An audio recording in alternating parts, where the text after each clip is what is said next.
桃园市中坜区怎么好像变成了东南亚的小都市？有网友夸张地说，我正式宣布中坜已没有台湾人了。他在中坜市区逛街时发现，映入眼帘的几乎都是东南亚面孔，街上到处都是外国人，讲着听不懂的语言，感觉自己旁佛才是那个观光客。这则贴文在网络上曝光后，引来数万人按赞和热烈讨论，不少人在底下留言笑称，以后出门不用买机票，去趟中坜火车站就等于出国旅行，满街南洋风情扑面而来。甚至有人打趣说自己计划去越南和泰国玩，结果买了一张到中坜的车票就满足了。这些有趣的反应背后隐藏着怎样的现实呢？难道中坜的台湾人都消失了吗？当然不是。今天就让我们深入探讨中坜火车站周边为什么会变成一幅彷彿东南亚街头的风景画。周末的中坜火车站广场人声鼎沸，热闹非凡。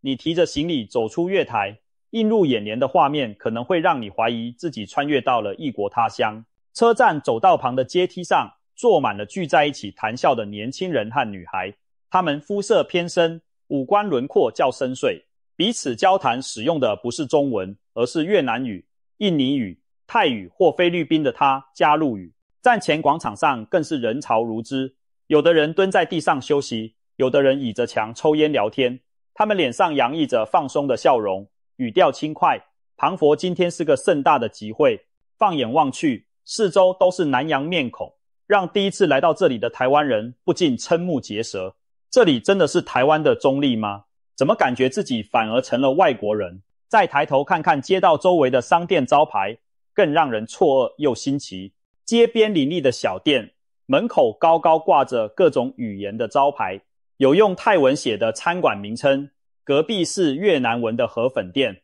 在旁边可以看到印尼文的杂货店招牌，甚至还有用英文标示的菲律宾商品专卖店。五颜六色的招牌上写满外文，让你恍惚间以为走在曼谷或河内的街头。耳边传来此起彼落的异国音乐，有的是菲律宾流行歌，有的是印尼传统民谣，混杂在一起却出奇的和谐。街道两旁飘来阵阵诱人的香气，那边传来烤肉串的炭香，这头又有浓郁的咖喱和香茅味。不用看招牌就知道附近一定有东南亚美食餐馆。若是在星期天上午路过长江路附近的耶稣圣心天主堂，你还会遇到大批参加完弥撒的菲律宾移工，他们穿着休闲三五成群的聚在教堂外的广场上，周围则出现了一排零食摊贩，专卖家乡风味的小吃和零食，例如菲律宾的烤肉、甜米糕，或者越南的法国面包三明治。这些摊位只有假日才会出现，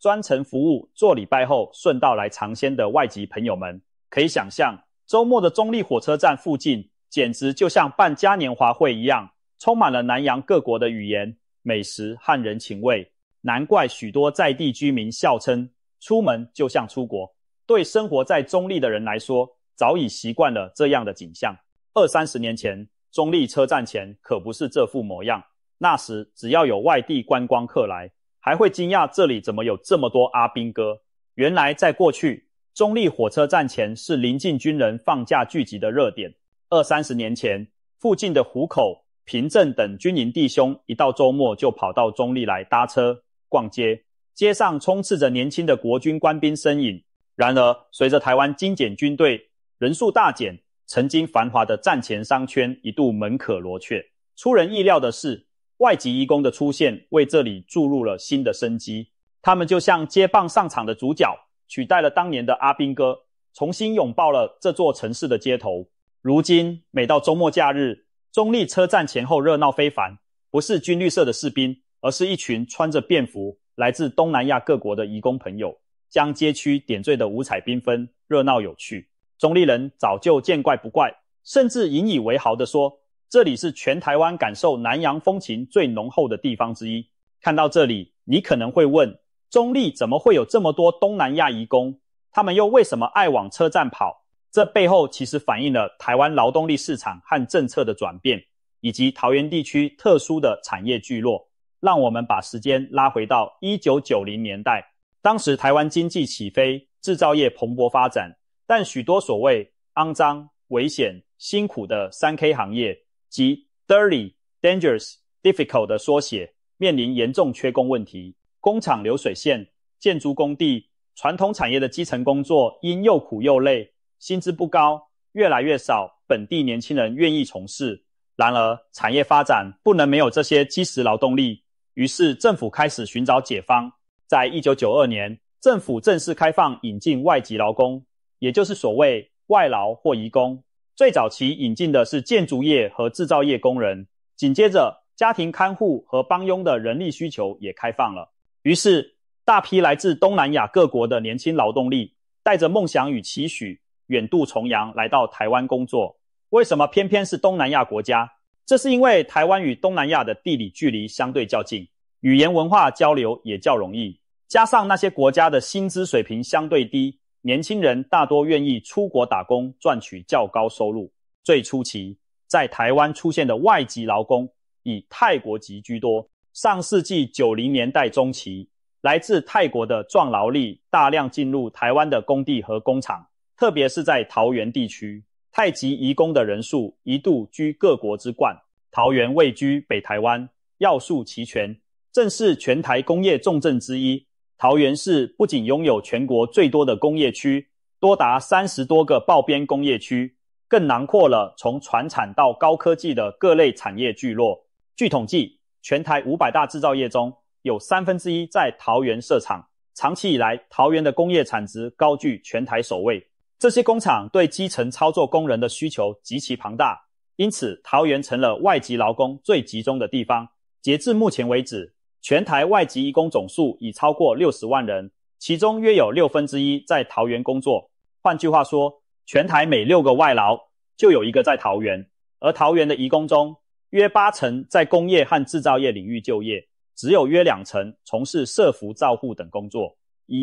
由于桃园的产业特性，加上政府在2013年放宽了某些产业增加聘雇外劳的额度，这些年移工人数更是不断攀升。随着政策开放和企业需求增加，东南亚各国的年轻劳动人口陆续来台，他们的来源国主要包括越南、印尼、菲律宾和泰国。起初泰国人最多，但后来越南和印尼的人数逐渐超越。越南劳工多在电子、代工、机械制造等工厂工作，女性也有不少成为看护工。印尼籍劳工则大量投入家庭看护与传统制造业。菲律宾人多半在高科技电子厂、造船厂等地工作，他们英语普及且专业技能不错。泰国劳工则早年在工地和工厂随处可见，近年相对减少，但仍是重要的一支劳动力。在桃园地区，许多大型电子科技厂、金属加工厂的生力军正是这些外籍移工。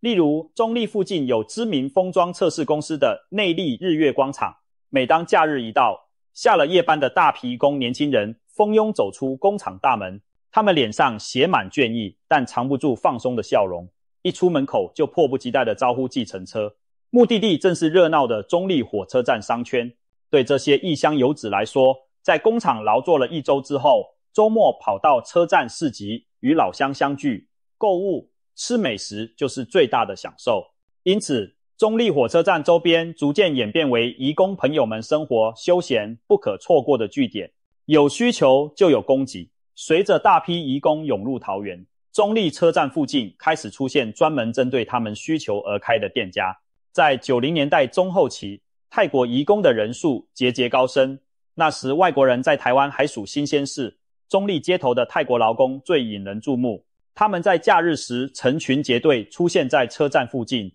然而当时可供他们消费的家乡味商店却寥寥无几。最早一批嗅到商机的是一些台商和早期来台的泰国人，他们在桃园火车站后站，当年还较为荒凉的地段，开设了泰国餐馆、小食摊，贩售泰式炒河粉、冬阴功汤等正宗泰国料理。由于聚集了好几家泰国小店，那一带渐渐被人称作泰国街。同样地，在中坜火车站周边，元化路、中平路、新兴路一带也陆续开了泰国杂货店和小吃摊。尽管那时规模不大，但已经让远离家乡的移工们感到无比亲切，终于能吃到正宗的家乡菜，买到家乡的生活用品了。时光流转，东南亚各国移工在台湾的人数此消彼长，进入21世纪后，越南和印尼移工的人数快速成长。台湾在2000年前后开始大量引进来自越南的年轻劳工，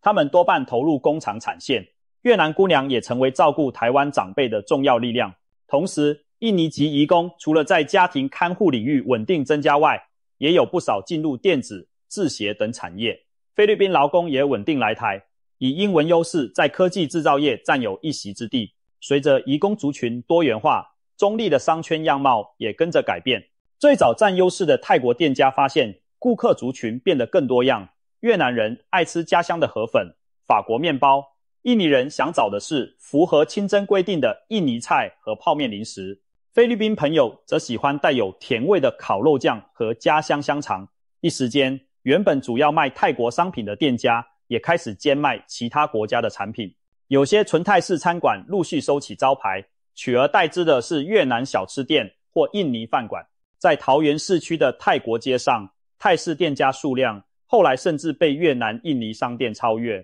名义上的泰国街其实成了多国商店混杂的东南亚一条街。同样，地中立车站附近的商圈，在20多年发展中，早已从单一的泰国风味发展成包罗万象的小东南亚。根据地方人士的观察，如今中立火车站周边方圆几条街内，活跃着将近100家东南亚商店，从餐馆、超市到服饰店、美容店一应俱全。此外，每逢假日出没的流动摊贩更是不计其数，散落在街角巷弄，贩售各种特色小吃和家乡杂货。中立火车站前的中平路步行街，因为总是挤满逛街的人潮，被称为中立的小西门町。只不过在这里穿梭的年轻人脸孔大多来自东南亚，而非台湾本地的学生族群。这条步行街上，每到周末就像办庙会一般，人潮随着音乐缓缓移动。有的人大包小包拎着从各家店买来的战利品，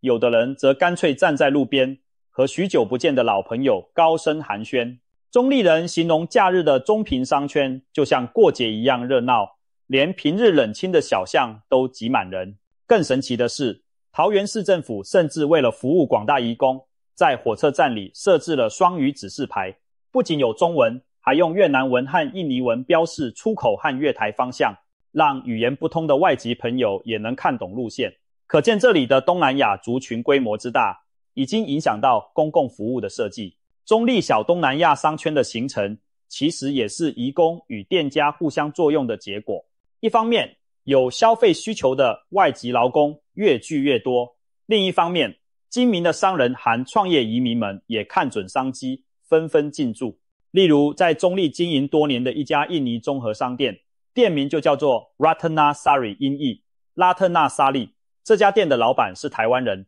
他的太太来自印尼。早在1997年，老板便开始卖印尼料理和商品。据他回忆，1997年时，全台湾的印尼餐厅还不到30家，而如今全台各地大大小小的印尼风味餐馆估计已暴增到3-4千家，可见市场成长之快。他的店不仅卖现做的爪哇炒饭和咖喱，架上还摆满各种印尼民生用品，甚至特地辟出一柜放置可兰经，方便穆斯林移工购买或诵读。老板自豪地说，他的料理香料全从印尼进口，味道正宗，在别处可吃不到。这样的小店在中立还有很多，有些是夫妻档经营，台湾先生配东南亚籍太太，把异国美食带到台湾。也有些店干脆就是外籍新住民自行创业。例如，中立商圈有家知名的 Glendas 菲律宾商店，老板娘是位来台10多年的菲律宾女士，她精明能干，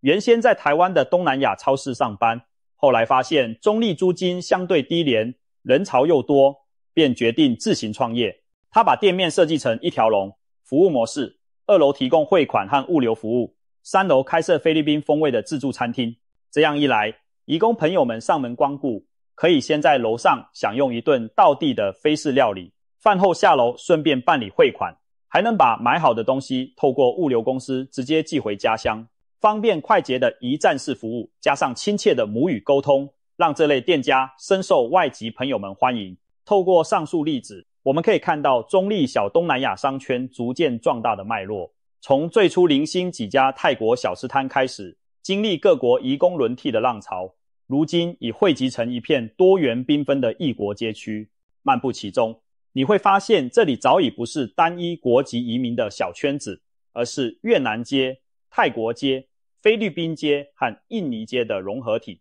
越南河粉店、印尼清真食堂、泰国杂货超市、菲律宾理发店比邻而居，各自招揽着不同族群的顾客。可以说，中壢车站周边已经发展出全台湾规模最大的移工聚落商圈，成为一道独特的城市风景线。中壢的小东南亚商圈热闹非凡，但更有趣的是，观察那些远道而来的移工朋友们如何在异乡享受他们的假日生活。对许多移工而言，一周中最期待的就是休假日，那是他们短暂摆脱生产线与工作压力的时刻。在这一天，他们换上了自己喜欢的衣服，有些男生精心用发蜡把头发抓得竖起，女生们则化着淡妆，穿上鲜艳的服饰，打扮得漂漂亮亮，彷佛准备赴一场聚会。他们三五成群地相约搭上火车或厂区交通车，一路奔向中壢火车站。一下车站，就如我们开头描述的，那熟悉的家乡氛围扑面而来，让人兴奋不已。逛街购物是他们假日的主要乐趣之一。平时省吃俭用的移工朋友，在假日往往格外舍得犒赏自己。他们成群走进东南亚超市，熟练地从冰柜翻找家乡的食材，比如越南的鱼露和米线，印尼的虾酱和即食调料包，或泰国的香茅、罗望子和各种咖喱酱。这些在台湾传统市场难以找到的食材，在东南亚超市里一应俱全，满足了他们的口腹乡愁。不少人会大包小包买上一堆调味料、零食，准备带回宿舍和朋友分享。有人形容，平日走进这些超市，翻找冰箱，就像寻宝一般，常会发现意想不到的惊喜食品。除了食品杂货，他们也喜欢购买服饰、鞋帽。商圈里有不少服装店，橱窗里展示的可能不是台湾流行款式，而是符合外籍客人口味的设计。有的男装店招牌直接用越南语写着本店专营韩国流行服饰，因为越南年轻人很喜欢韩流时尚。另一家鞋店则贴出菲律宾旗帜和英文广告，告知有适合菲律宾人大尺码的鞋款。还有一些摊贩专卖东南亚特色小物，例如印尼的草编手提袋、越南的锡制咖啡滤壶、泰国香皂与药膏等，都吸引移工朋友驻足选购。顺便聊聊最近家乡的新鲜事。逛累了，他们就会觅食，填饱肚子。在这里，选择可多了。想念家乡米粉汤的越南姑娘，会约上好友去吃碗越南河粉，加一份炸春卷，彷佛回到胡志明市街角的小吃摊。来自泰国的小伙子则可能点一盘酸辣开胃的木瓜沙拉，再来一碗冬阴功汤配白饭，吃得满头大汗，直呼过瘾。印尼朋友则喜欢到清真餐馆舀一盘印尼黄炖鸡，一份椰浆饭，配上微辣的沙爹酱，既饱足又能满足信仰的戒律。至于菲律宾移工，最忘不了家乡风味的烤肉和紫色芋头甜品，他们常常成群包下一大桌，自助餐盘里盛满菲律宾炖猪肉、烤鸡和香甜的香蕉酱料。用餐时，你会听见不同语言的欢笑声此起彼落。许多店家还体贴地提供卡拉 OK 设备或影音机台，让远离家乡的游子能边吃边唱，播放的歌曲也都是他们熟悉的旋律。常常有这样的场景，二楼餐厅里，几个年轻小伙高声合唱着印尼流行歌，楼下超市老板也哼着越南小调应和，整条街都沉浸在欢乐的歌声中。有人打趣说，中壢的周末总是用爱与歌声发电。这里的移工朋友不需要高级消费娱乐，简单的美食和卡拉 OK 就能让他们玩得尽兴。当然，对身在异乡的工作者来说，假日还有一件重要大事，汇钱回家。许多移工每月省吃俭用，目的是把大部分薪水寄回家乡，支援父母妻儿或攒钱为未来打算。因此，中壢商圈里到处可见提供国际汇款服务的店家或摊位。有些大型东南亚超市直接设置汇款柜台，悬挂着各国语言的标示，手续费和汇率资讯清清楚楚。有的通讯行或便利商店也兼营代收汇款业务，方便移工就近办理。更有创意的是前面提到的那种多功能店，比如 Glendas 直接将汇款、货运融入他们的服务。很多移工会在商店里选购一箱箱的伴手礼、生活用品，打包好后当场透过物流寄回老家。现代的货运网络很发达，几天之内，这些带着思念的包裹就能送达千里之外的亲人手中。甚至你带现金去指定的物流柜台，他们也能替你把钱直接送到远在乡下的父母家门前，安全又可靠。这种跨国家庭维系的服务对移工族群而言极为重要，而中立正好提供了一个便利的集中点，让大家的爱与薪水都能顺利传回故乡。有趣的是，在满足日常所需之外，移工朋友们的消费力也让台湾店家们大开眼界。别看他们月薪不算高，基本薪资约新台币2万多元，但由于平时开销节省，真正能自由支配的零用钱，他们往往全部花在假日。平均每位移工每月可能有几千元可以消费，成千上万人加起来就是一笔惊人的商机。保守估计，桃园市大约11万名移工，每年贡献的消费金额上看79亿元新台币。对当地许多生意人而言，周末移工上街就是最忙碌、业绩最好的时刻。有一家多年经营服饰的老板就说，每逢周六日进店的10个客人中，有8、9个是移工。他们出手相当阔绰，看中喜欢的衣服，标价390元一件，也毫不犹豫地连买好几件。同样地，卖饰品和生活用品的小贩也笑着说，外籍朋友真的很敢花钱，10个里面9个都一定会买点什么。尤其引人注目的是，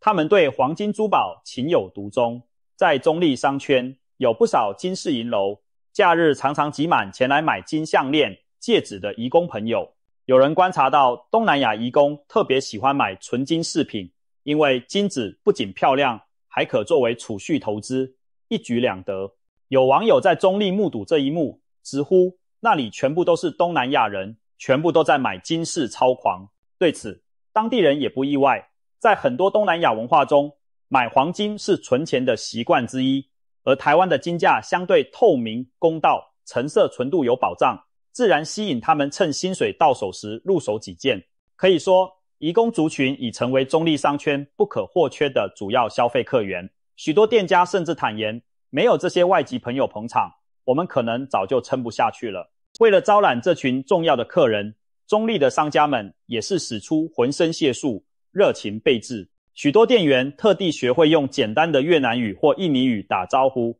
用客人的母语说声你好、谢谢，就能让对方眉开眼笑，倍感亲切。店门口也会摆上多语言的广告牌和折扣资讯。走在中平路上，你常常会看到这样有趣的画面：某服饰店门口立着几块三角形的小广告看板，上面分别用粤泰、印尼、英文写着买1送1优惠。隔壁的鞋店贴出越南文海报，本店专营越南流行时尚鞋款。在旁边的电信行更狂，干脆用5、6种语言贴满橱窗广告，4G 上网吃到饱1年方案。即便是不认识文字的移工，也能被这5颜6色、熟悉字母所吸引，走进店里询问。卖手机、SIM 卡和预付卡的摊位更是随处可见。因为移工们和家人远隔千里，只能透过网络电话和视频联络感情，所以每个月都有人固定来储值和购买网络流量服务。中立商圈因此发展出专门针对移工的通讯产业链，提供价格实惠又方便的跨国通话方案。一些台湾店家甚至自己学了几句流行的菲律宾、他加祿语、越南俚语，逗得客人哈哈大笑，顺便就多买了2件衣服或1双鞋。显然，在这里做生意，比的不仅是价格和品质，还有谁更懂得这群新台湾之友的心。透过中立这个缩影，我们看到了台湾社会近年来一个重大的改变，曾经单一的族群结构正在转型为多元文化的大熔炉。当上万名来自不同国家的年轻人在此工作、生活，他们不仅带来劳动力，也把自己的文化元素融入了当地日常。现在的中立，你可以在市场买到新鲜的槟榔花、香茅和泰国茄子，因为有印尼移工喜欢买来煮咖喱。你也能在传统早餐店听到越南姑娘用流利的中文点餐。然后转头用粤语和朋友聊天。街角巷弄间偶尔飘出一两句悠扬的吉他弹唱，那是菲律宾朋友傍晚坐在宿舍门口自弹自唱，歌声中和着邻居家传出的台语流行歌。两种文化就在这样的日常互动中自然交织。有在地的中立居民说，自从身边多了这些新朋友，自己的生活视野也跟着开阔不少。以前没出过国，不知道越南河粉原来有生菜和九层塔拌着吃，现在走2步路就能尝鲜各国料理。以前听到印尼语觉得很陌生，现在每天散步都有人在旁边讲，听久了竟也能猜出几个单词的意思。更重要的是，很多台湾人逐渐认识到，原来这些远道而来的年轻人和我们一样努力善良，也在为了家人叛命打拼。他们白天在工厂辛苦劳动，假日3、5好友席地而坐，分享一包家乡零食，那种纯真的笑容跟我们何其相似。正因为有了更多交流，彼此的距离反而拉近了。当然，多元文化的碰撞也曾带来挑战。一开始也有少部分当地人不谅解，觉得车站附近外国人太多，导致环境杂乱，噪音增加等等。然而随着时间推移，这些杂音逐渐被热情与包容取代。政府和民间也为了促进新旧族群和谐，付出许多努力。桃园市政府在中壢成立了新住民文化会馆和新住民联合服务中心，就设在离火车站不远的地方，提供多语服务，协助移工和新住民解决在台生活遇到的困难。从劳资纠纷咨询到语言培训课程都有。市府每年还举办南洋文化节、东南亚美食节等活动，邀请本地居民一起来品尝异国美食，观赏东南亚传统舞蹈表演。这些活动大受欢迎，不仅让移工们展现了自己的文化，也让台湾乡亲们大开眼界。很多中壢人参加过美食节后赞不绝口，原来印尼的沙嗲烤肉这么美味，泰国的椰汁糕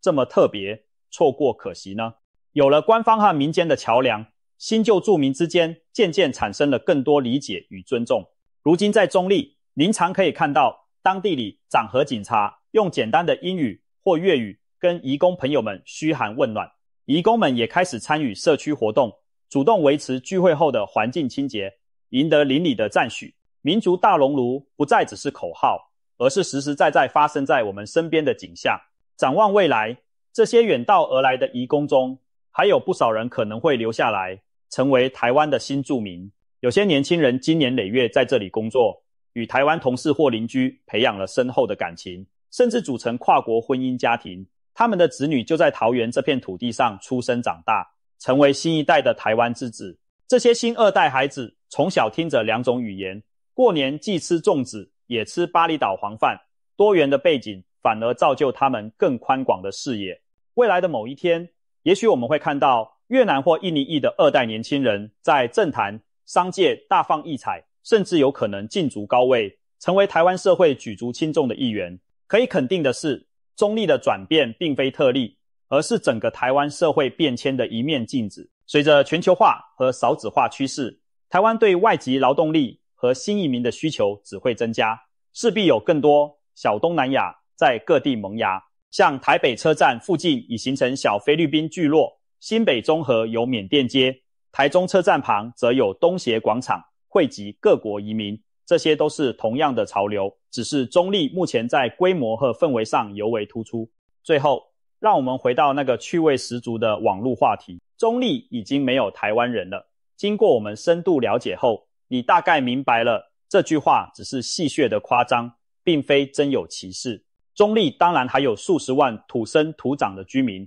他们依然是这座城市的主人翁。但同时，不可否认，中壢也多了许多来自远方的朋友，他们在这里工作、生活，为城市带来了新生命力。白天，他们在工厂和照护岗位上默默奉献；夜晚和假日，城市的一角因他们而精彩万分。站在中壢火车站前，你可以看到台湾本地居民与外籍移工自在地擦身而过，各忙各的，也各得其所。谁说这里没有台湾人？应该说，这里的台湾人早已和外国朋友融成一片，其其乐融融。中壢的街景告诉我们，出门即出国可以不是玩笑，而是一种日常。多元共生的社会也完全能在和谐中运转。下次如果有机会，不妨亲自来走一走中立的小东南亚街区，你或许会惊喜地发现，不用搭飞机也能环游东南亚，美食一网打尽。而最重要的是，在这热闹缤纷的人潮中，